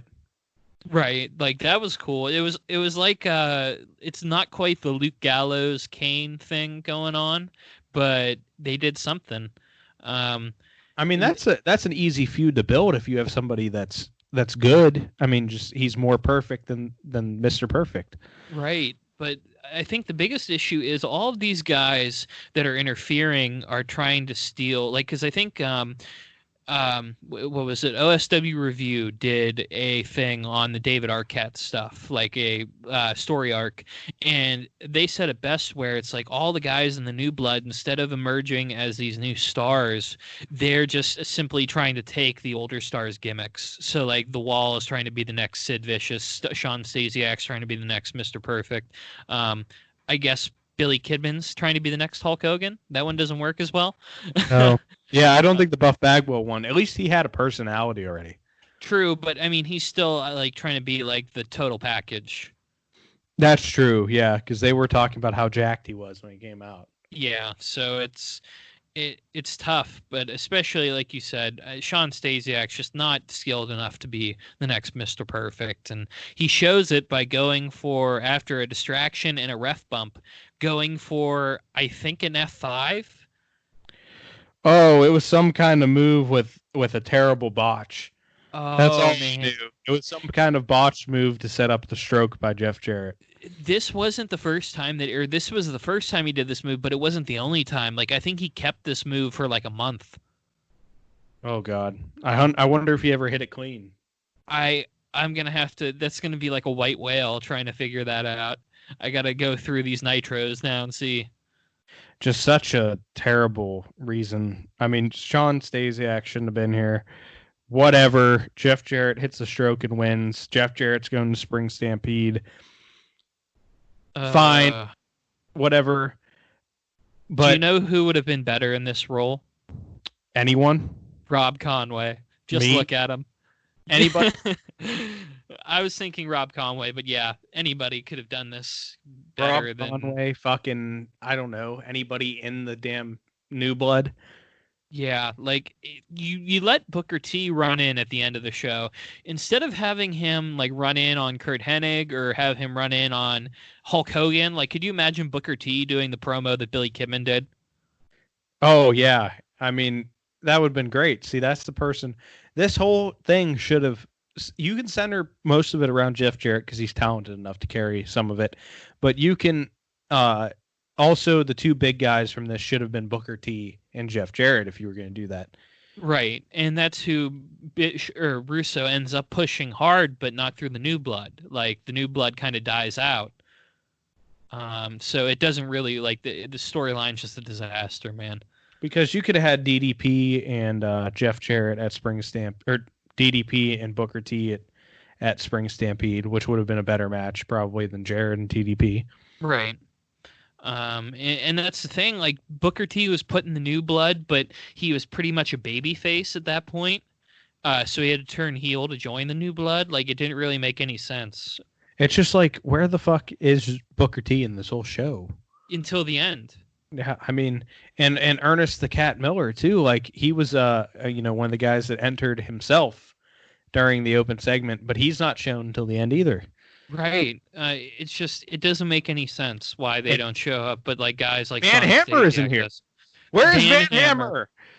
Van Hammer could have been the next Mr. Perfect. I would have been happier with that than what we had. Oh God. All right, I have to get away from this just terrible happening here. So what happened? Yeah. Let's get to Hogan looking. Yeah, Hogan is looking through a skybox to try to find Bischoff and is accosting fans, being like, "Have you seen Eric, brother?" And then they haven't, and he just kind of shoves them aside, like straight up real life fans. We should have had him throw him off the skybox. Oh, that You haven't seen Eric, and just like whips him like it's a Royal Rumble. Oh man, see, we needed to be helping Bischoff and Russo write this show. Yeah, seriously. Could have had some comedy in it, but instead we get Ric Flair walking to the ring as a segment, and they cut immediately away from that to Kevin Nash talking on the phone, but with who? Don't know, and he just says, "You gonna be here?" Question mark. Like, it'd be perfect if he just texted instead, but not invented. When does Nitro start back then? Was it 8 to 10? I think this was actually a 3-hour show, 8 to 11. Oh God, Jesus! So it's at this point in the show, it's 10:15. He's asking the guy if he's going to show up. Obviously, no. It's like when you're at a party and you know somebody's not going to show up, but you decide to send them that text anyway to be polite. Oh my God, terrible. He's like, "So, Scott, you coming? I mean, I know it's late, but whatever. Show up to work, man." So then, in the next segment, Sting is being interviewed by Mean Gene. Another Mean Gene appearance, which is good. True. And Sting talks about how he is the definition of loyalty, which is true, because the WWF, can't speak right now, too many W's here, would have loved to have Sting at this point. Absolutely. I wish this promo would have been longer. Like, you take away maybe 3 or 4 segments of Hulk Hogan looking for Eric Bischoff, and you have Sting cut a nice little promo about being like, "You're calling me out with the rest of the Millionaires Club when when I fought the NWO to save this promotion and all this noise. Like, I've been here since the NWA." Like, but instead of that, we just get "I am loyalty," and that ends the promo. Yeah, there's a lot that could have been. He could have been on his own. He could have been not with the Millionaire Club or the New Blood. He could have said, when these guys came here to become millionaires, I was the one that built the foundation for them to have that opportunity.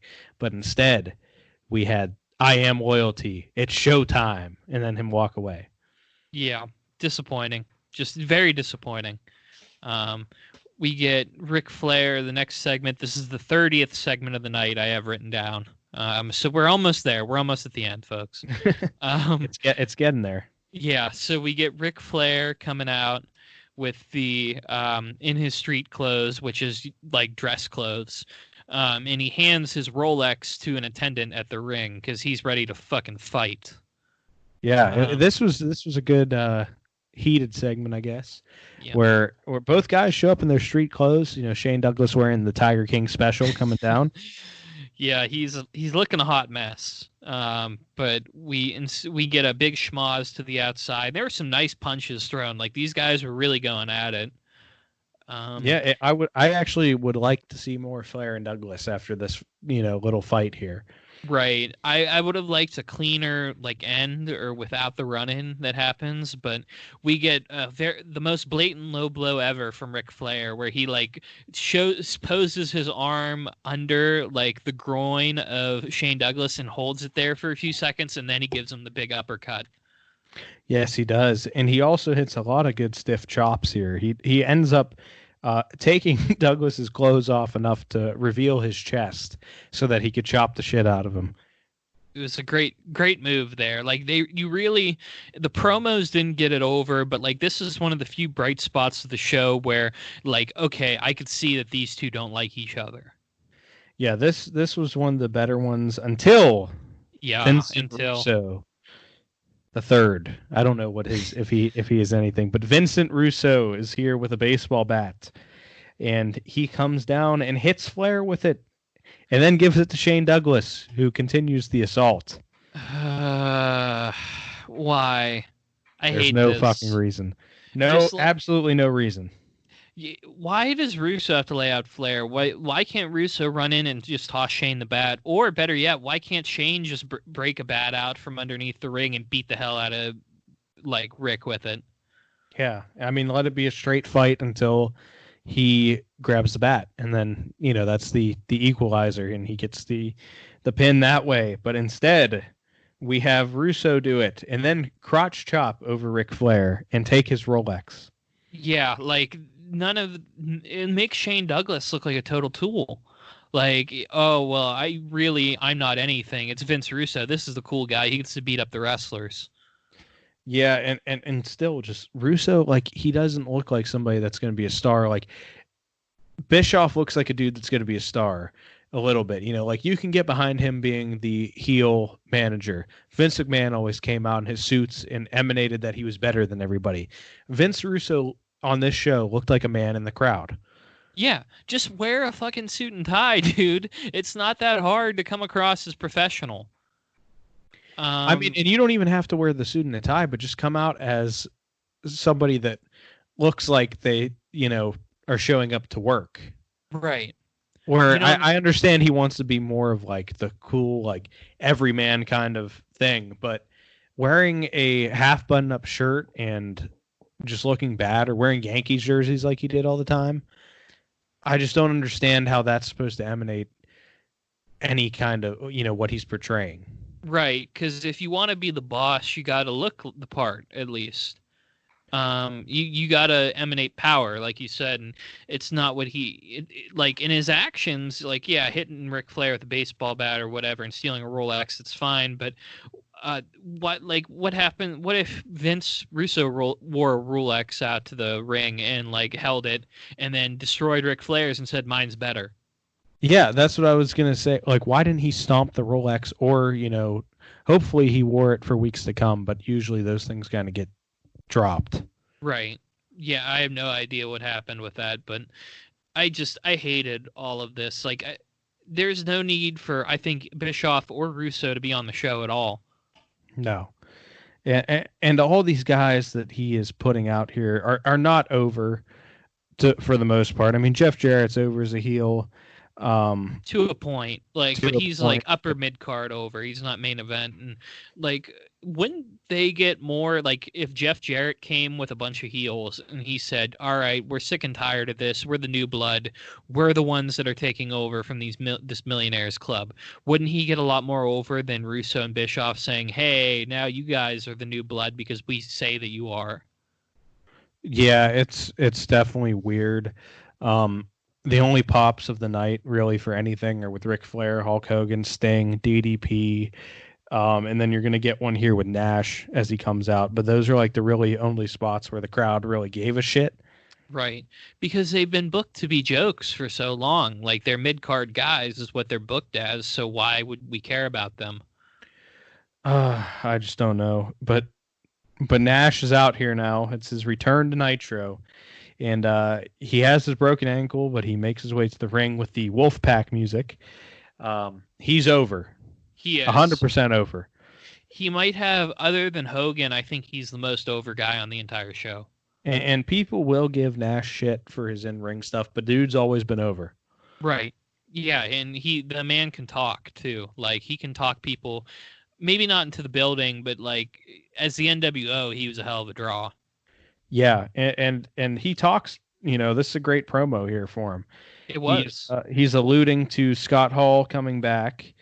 And he says, we got two jackoffs here deciding careers and who gets to play wrestler. Yeah, that was a really good line, I think. Like, I'm so glad that he called Russo. God, that's their ship name, I guess. Yes. But, no, Russo and Bischoff, like, calling them out for what they're doing is like, and maybe that means Russo is a little bit conscious of it too, where he means like, oh, they're playing wrestler. So I guess that's good. But like, one of the things that I hated with this promo, the only thing, because this I think was a good promo, was the sound editing that WCW does. Like, I couldn't understand half the shit that he said. Yeah, not the best technical work here Right. for WCW, but a great line, and maybe the line that I have identified with more than anything since we have started watching these segments back. He says, "What happened to the great wrestling show that, you know, used to be on this network?" And the only thing I could say was, that is my fucking question, Kevin Nash. Watching this, that is my question. What has happened here? This was I listen, and I hate to be like the typical negative wrestling podcaster. We like to have fun with a lot of this stuff, because in a lot of it we do enjoy. I thought I would enjoy this a lot more when I picked it. But Jesus Christ, this was just so fucking exhausting to watch. You know what? And if this was spread out over a month, building to a pay-per-view, it probably would have went over better. But there is no time to breathe. You are exhausted by the end of this. By the time we got to Hogan, in this next segment where he may or may not die, I was fighting off an aneurysm, is what it felt like. After watching this, like, my head hurt by the time I was done with the show. There's just so much happening that you can't take a second to evaluate what story is being told. Right. And like, I understand that you want to book to a cliffhanger, like that you want to, like, a cliffhanger on the commercial, so you want to watch it. But if we're constantly on our toes of just people yelling and swearing at each other, and that's all we watch for 3 hours, it's going to get boring. And I think a lot of the things is that Vince Russo's booking can be very good at times, but he is very short-sighted, I think, with a lot of his stuff, where he shoved all this in here where instead of giving the slow build, we have run-ins in every match, and we have a lot of different stories trying to be told.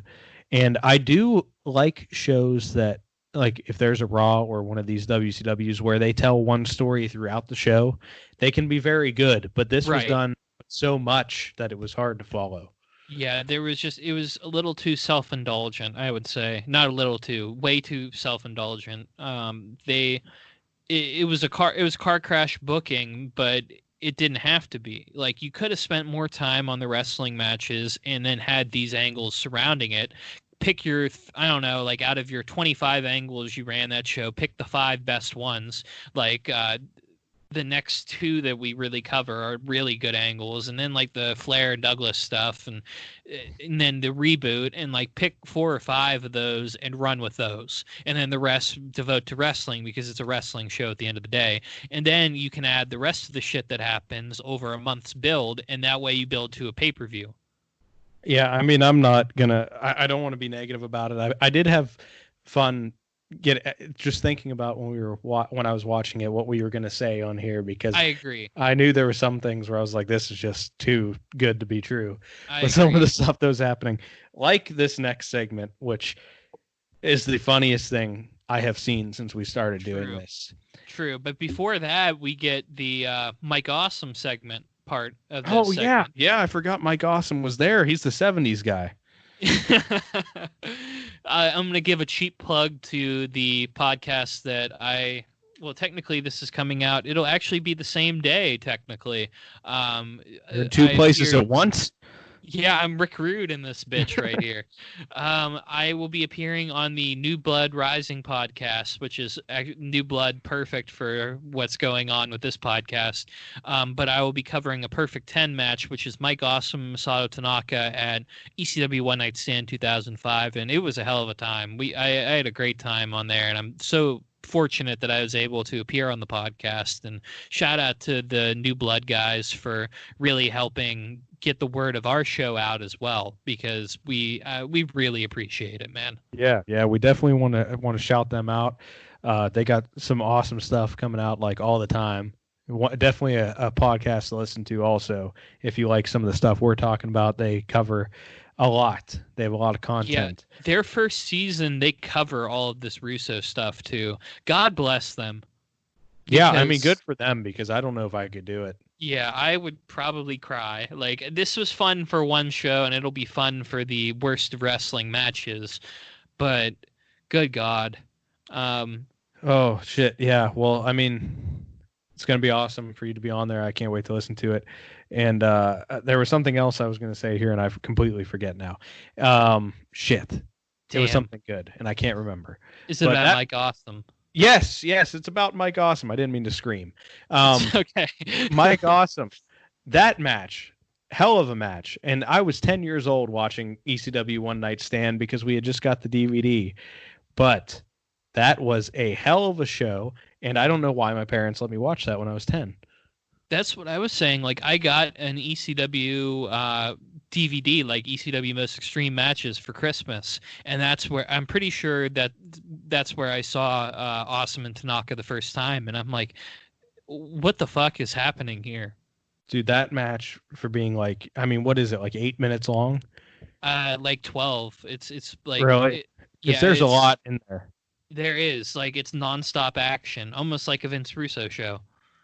Yeah, that was oh my God, one of the most brutal and surprising matches, because I hadn't seen anything of theirs, obviously, because I was 10, and then these guys were out here just beating the hell out of each other. And it's like they leave and they never come back. Like, this is Mike Awesome's last major match. Masato Tanaka appears on the next One Night Stand. But man, I like, what a match. I keep thinking about how wonderful of a match this thing was. Oh, it was, for sure. One of the best. And Mike Awesome here, not one of the best looks. He got the mullet in the WCW 2000. He comes out, and this is after Kevin Nash reveals that Scott was on the phone with him, and he says that Scott is sober, but he's in a bad mood. And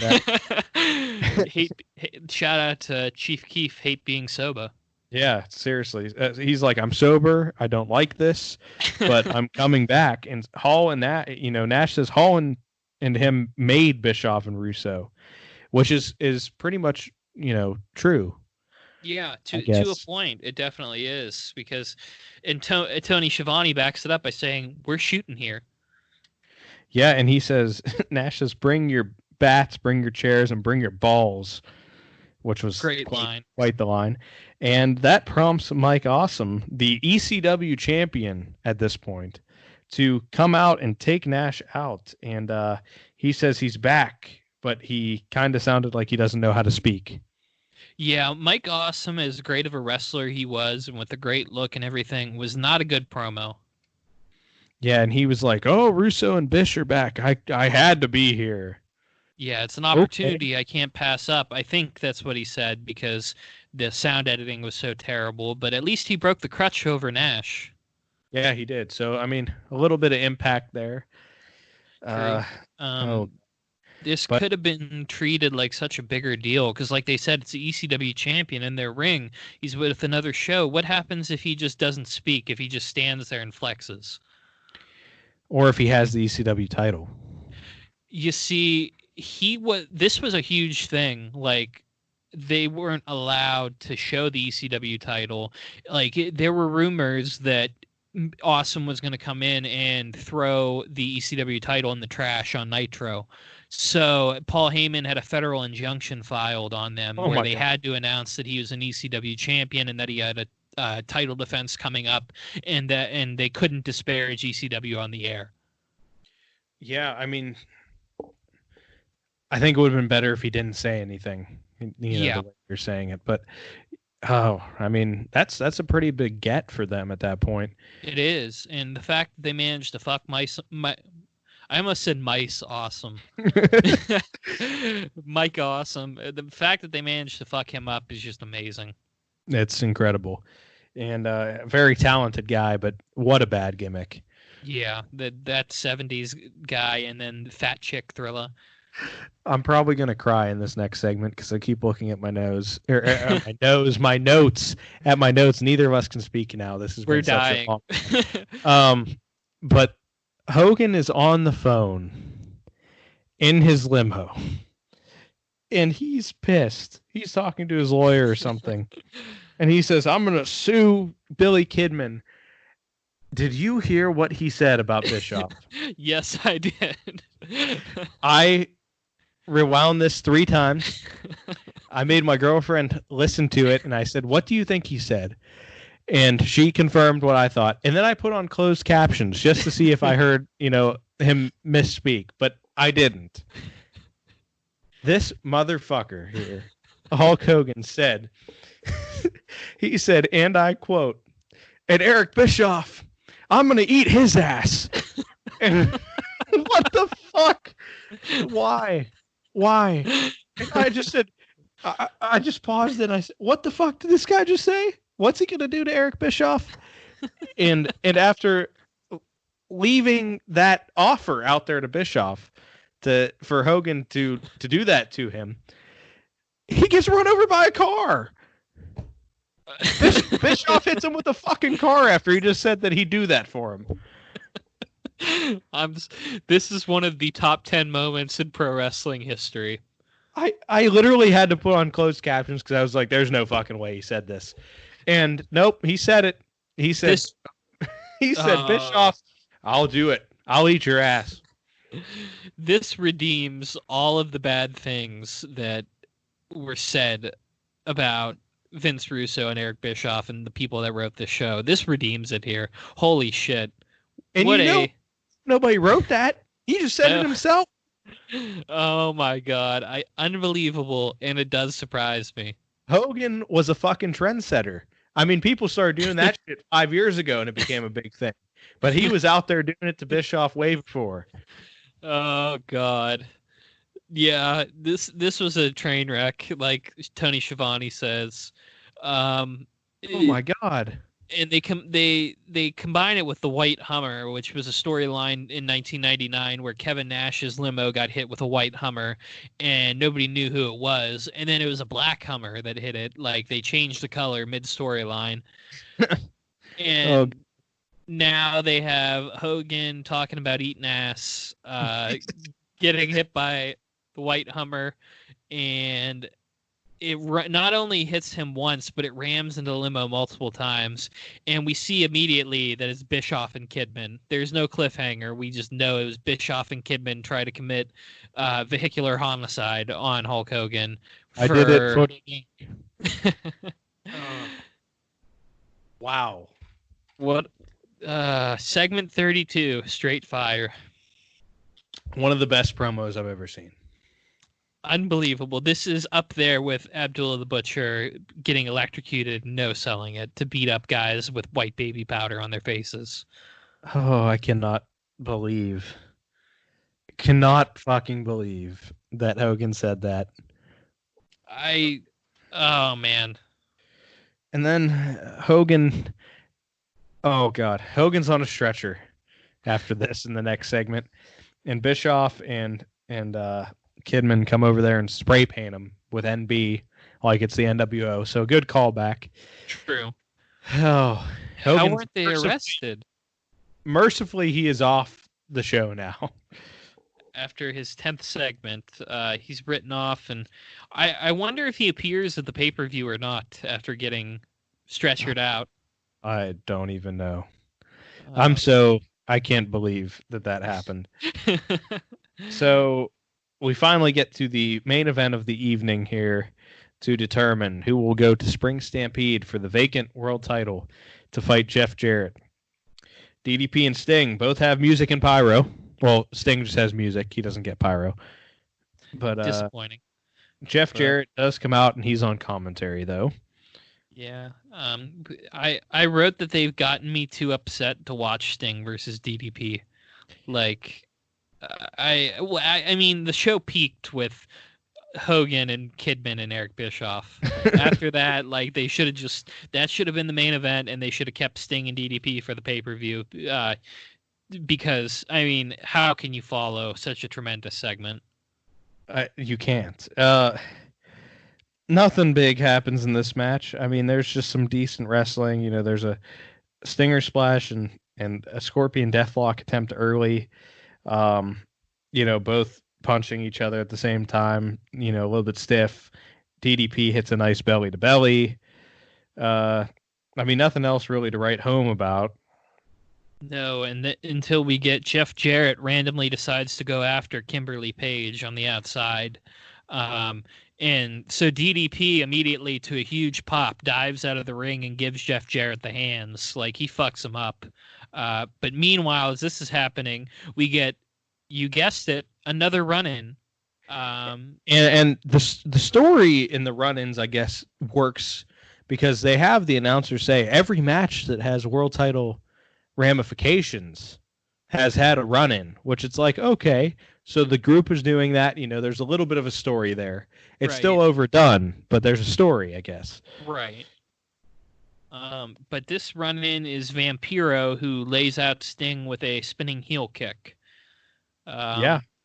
And then DDP comes back into the ring, and he hits the Diamond Cutter on Sting for the finish to some big heat, despite the fact that he's supposed to be the next top babyface. Yeah, and the Vampiro and Sting, I guess, were a tag team for some reason. They were the brothers in paint. Yes, they were. I don't like that, but I heard them drop that on the commentary, and I didn't know that happened. I do remember that them being a tag team, but I didn't know when. And I know that there was a match where Sting was lit on fire. Yes, that's a few months into this reign of terror that occurs here. Oh God!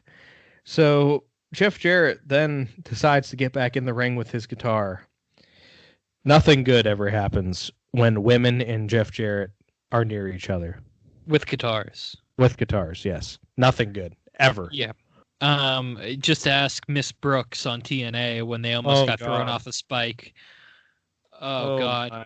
Or the best moment when he cracked Heidi with the guitar. Jesus. That was vicious. And that has to be like shortly after this, so I might have to find the Nitro where that happens, because, oh my God, that was ridiculous. Legendary. But we get Jeff Jarrett goes to hit DDP with the guitar, only for DDP to instinctively duck. And this is a great spot. This is a great way to get heat on a top heel. He cracks Kimberly with the guitar. Who knew it was coming and had already ducked and covered her eyes like 10 seconds before. I don't blame her, man. Yeah. Jarrett, I mean, that thing might be flimsy, but he swings it hard. Oh, yeah, he does. It looked good. They replay it a bunch of times. Jeff Jarrett's getting the heat, and DDP is getting the simpy from the crowd. Yeah, this was and this would have been a great place to end the show on, where, oh my God, look what Jeff Jarrett just did. Yeah, and you could even, if you wanted to make Jeff Jarrett have a human side, he could have showed some remorse, but he doesn't. Where the show should have ended, don't worry, there's another segment. DDP and Jeff Jarrett both make their way to the back. DDP carries his wife, who has just been assaulted by a guitar, to the back. And then Jeff Jarrett comes back to the ring after he's getting gassed up by Bischoff and Russo. That's what I wrote. Was that Eazy and Russo gas up Jeff Jarrett, who leaves and comes back to the ring? Why did he come back out? There's no reason. I don't know. I really don't understand as to why it happened. I mean, he comes out and he says, like, there's 6 days until Spring Stampede. I'm going to fulfill my destiny, win the world title, and then I'm going to show Kimberly what a real man is like. And he says something about wood, but I don't know the exact quote. I didn't write it down. I was just too exhausted to write too much at this point. So this all prompts DDP back out to the ring. So why did he go to the back, either of these men? So DDP comes out and he starts to attack, as he rightfully should, being that his wife was just viciously attacked. And after, as he's attacking Jeff Jarrett, and the crowd's getting hot and happy that DDP is getting his come up, Steiner is in. Scott Steiner shows up. But then Luger comes in to save DDP, which is followed by Buff Bagwell, and then The Wall and Vampiro. And, what is happening? And then following Vampiro is Sting, and then Booker T and the Cat are here. And there's Goldberg chants. Yeah. So the new blood starts taking advantage of the numbers game. And we hear these Goldberg chants, and I didn't know he was actually out longer than this, and I was like, holy shit, Goldberg's going to come in and kill everybody. Which would have been great. That would have been the culmination. I could have forgave everything else the show had to put me through. If Goldberg would have came out and just started putting the spears to everybody. Like, he could have speared Vampiro into the 7th row. Yeah, but, oh man. That would have been so cathartic. It's just like, instead the new blood takes control. Bischoff and Russo come onto the stage and shake hands. And then another cliffhanger. We get the legendary Bret the Hitman Hart. He has made his way from the cheap seats all the way to the top of the ramp, and he's standing there with his arms crossed. And you know what this reminded me of was the end of the January 4th, 2010 Impact, where which was Hogan's first appearance. And oh my God, when remember at the end when Mick Foley gets beat up? Yeah, and he just stares into the camera. This is what this reminded me of. Yeah, and they like barely show Bret Hart, and then the camera just fades to black. They just cut him off. They said, "Fuck you. We're done. We're done showing the show." Oh God, I don't even know what Bret Hart if he was really involved in the storyline after this. I don't know. I don't know, but he was there to fold his arms in disappointment. Was he New Blood or was he Millionaires Club? You know what? I got to look up Bret Hart right now. But that's it for this show, pretty much. I'm going to try to find really quick what happened here. Now, to not leave it on a negative note, there was a lot of positives coming out of this. There were some positives coming out of this. I loved the angle with Ddp and Jeff Jarrett, where, it's not great to... Obviously, in 2020, you're not going to really hit a woman with a guitar. That's not right. But back then, it was a really good angle to do to build heat for that world title match on Sunday. You got some really good stuff with the Mike Awesome run-in. You got the thing with Flair and Douglas where they're going at it. You're trying to push new stars, which is a good idea. The reboot is a nice idea, but just the execution isn't quite there. Yeah, there's just a lot of execution, that didn't happen. From what I see here on the Wikipedia page about Bret Hart at this time was that after he was hurt at Sold Out, he continued to make appearances on WCW television, cutting promos, and on May 3rd episode of Thunder, he made a run-in during an over-the-top rope battle royal where he hit Hogan with a chair. That's all that's there. And then his final appearance was September 6th, where he confronted Bill Goldberg about his injury, and then he was terminated via FedEx. Wow. What, man.